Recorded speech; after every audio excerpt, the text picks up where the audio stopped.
Okay, I think I'm live.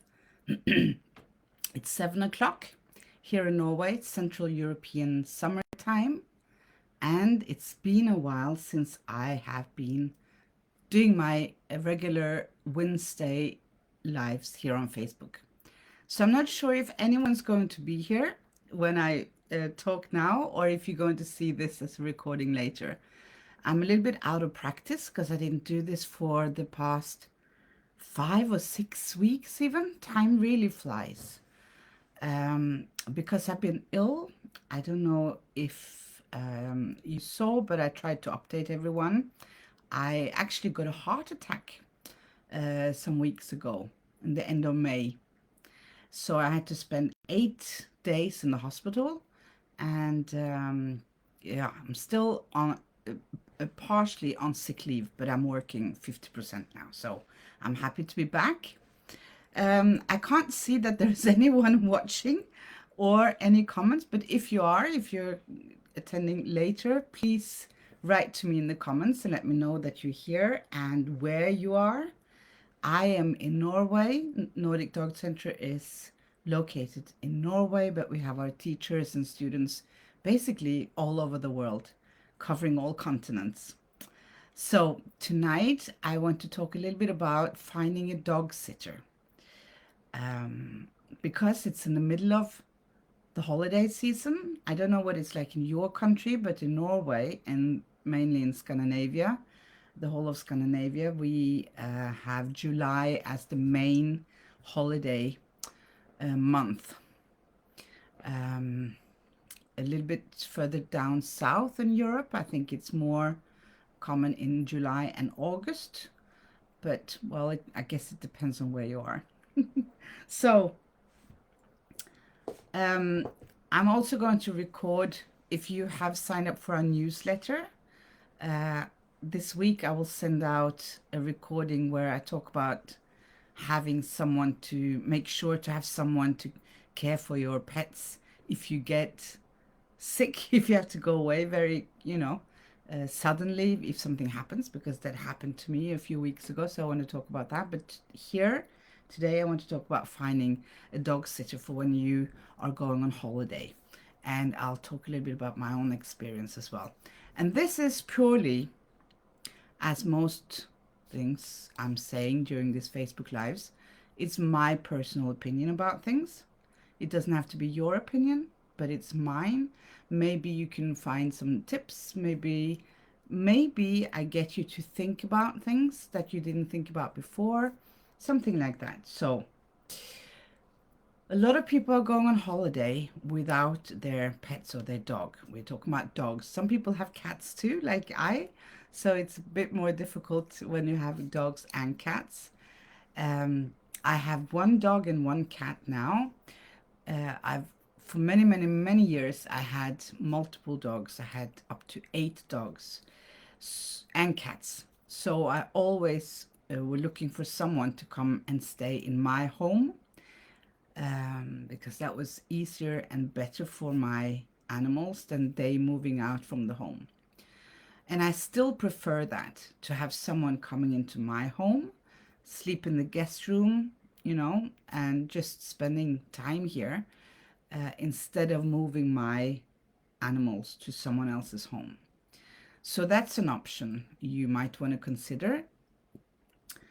When it comes to where to find a dog sitter, there's a lot of people out there who are dog sitting, dog walking, caring for other people's dogs without any education, any credentials as such.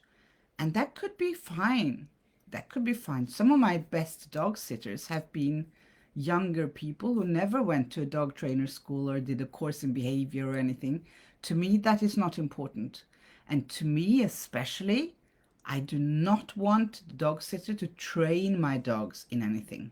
They're not allowed even to train my dogs when I'm not there. So that's not important for me. What's important when I am away is to have someone to care for my dogs. Basically, what I tell them is that they should, just live their normal life, but staying at my place, watching TV, bring their own computer or whatever, iPad, and just do whatever they need to do. Go for a couple of walks.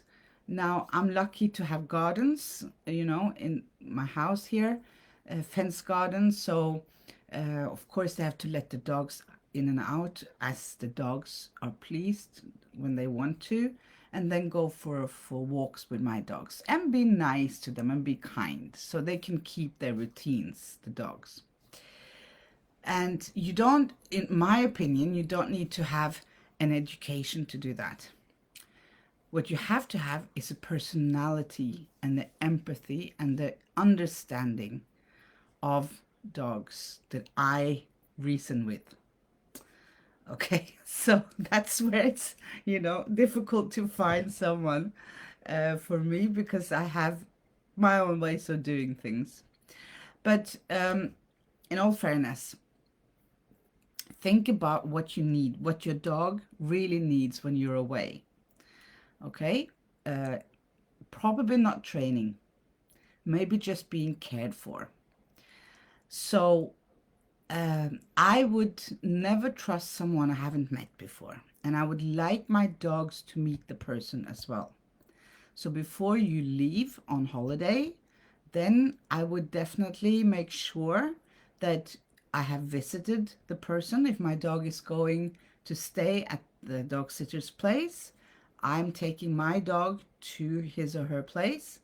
And if they're coming home to my house, then of course they have to come here and greet my dogs and, just be here for a little while to see how they get on and so on.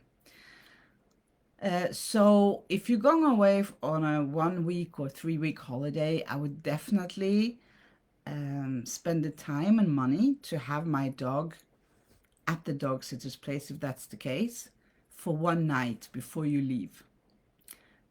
Preferably a long time before you leave. Then you can meet in between.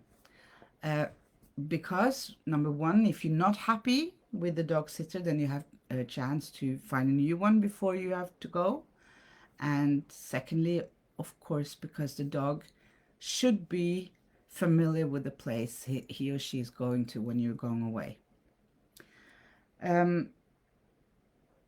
References, I'm looking down on my notes. That's why so references is good to have as well. Not only online, Google reference, whatever, wherever you find them, reviews and references can always be fake, basically.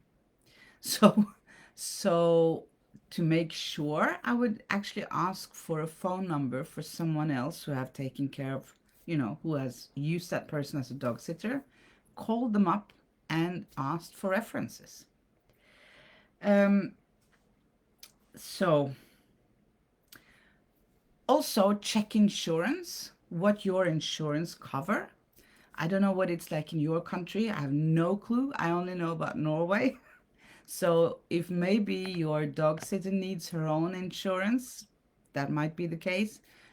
Whatever it is in your country, you are responsible for finding out how it works and to make sure your dog is covered. And of course, leave your vet's phone number and details with the dog sitter in case they need to go to the vet for some reason.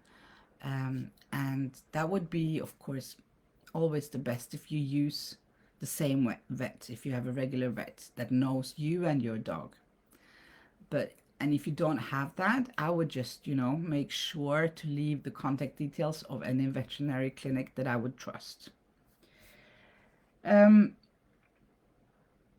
Also, a lot of people, they are dog sitting different dogs at the time, many dogs, not only one, but several dogs, if they do it in their own home. And now I'm talking about people caring for other people's dogs in their own home, not a kennel as such, not somewhere where they are, put in kennels, like small rooms, and it's like a business, but if it's a private person, certainly in Norway, that's very that's legal and that's fine to take care of other people's dogs in your home.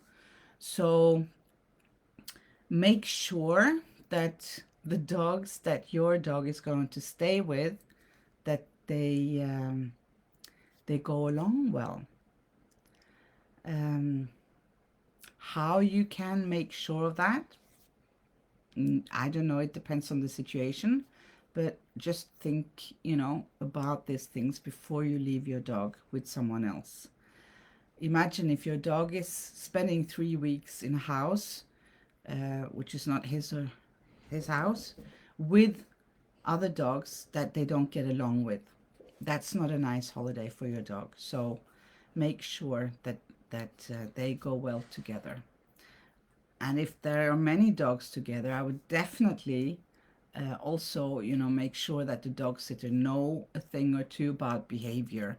And it's a big, big plus if they know about the calming signals, how dogs, how dogs are, what they are, how they behave, and so on. Um, write down a list. That's what I do. Maybe I'm a bit, my list can be very long, but write down a list for your dog sitter of your dog's daily routines. Make sure you talk about, what they're eating, when they're eating, and so on. Treats, if you're giving them treats or any kind of chews, anything like that, it's good for the dog sitter to know. It's not only good, but she or he should know this. And also talk about how you're going to communicate with your dog sitter when you're away.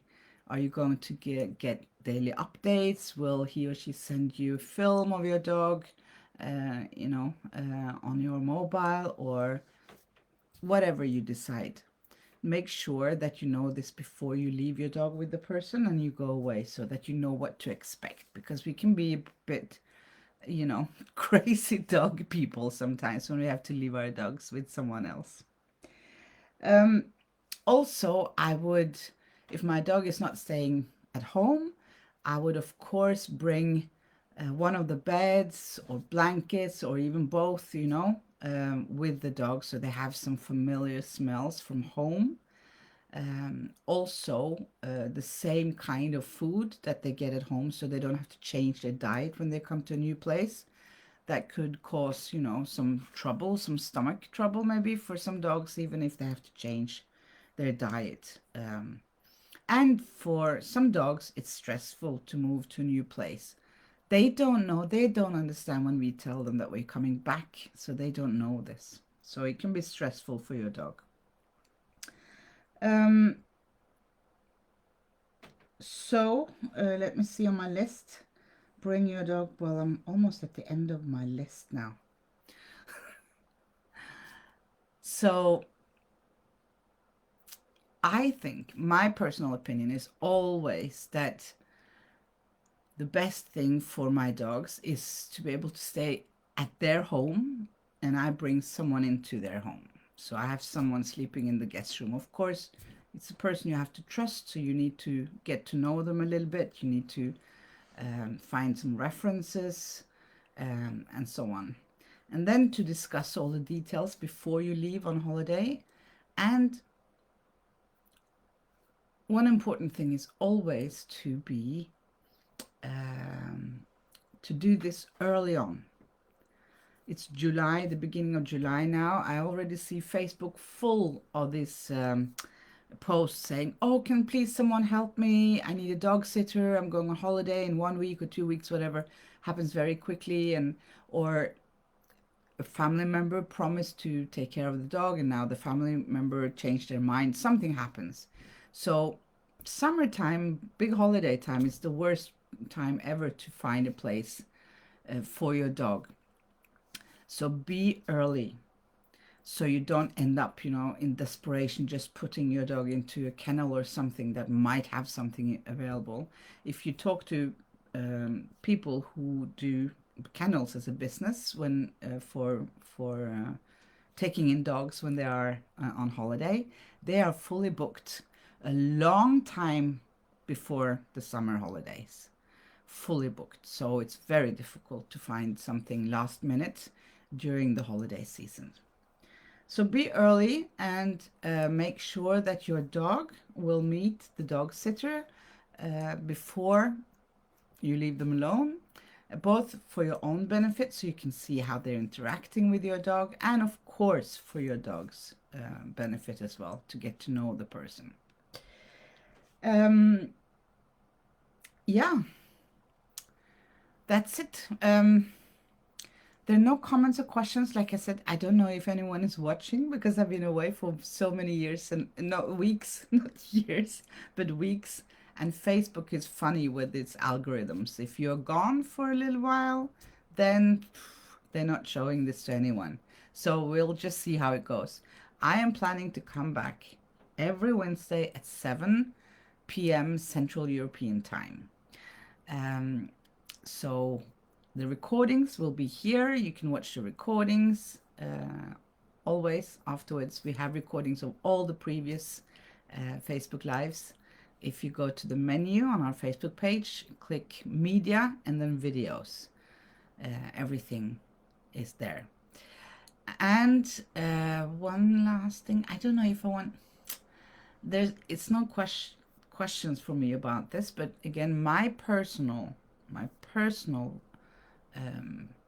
opinion. First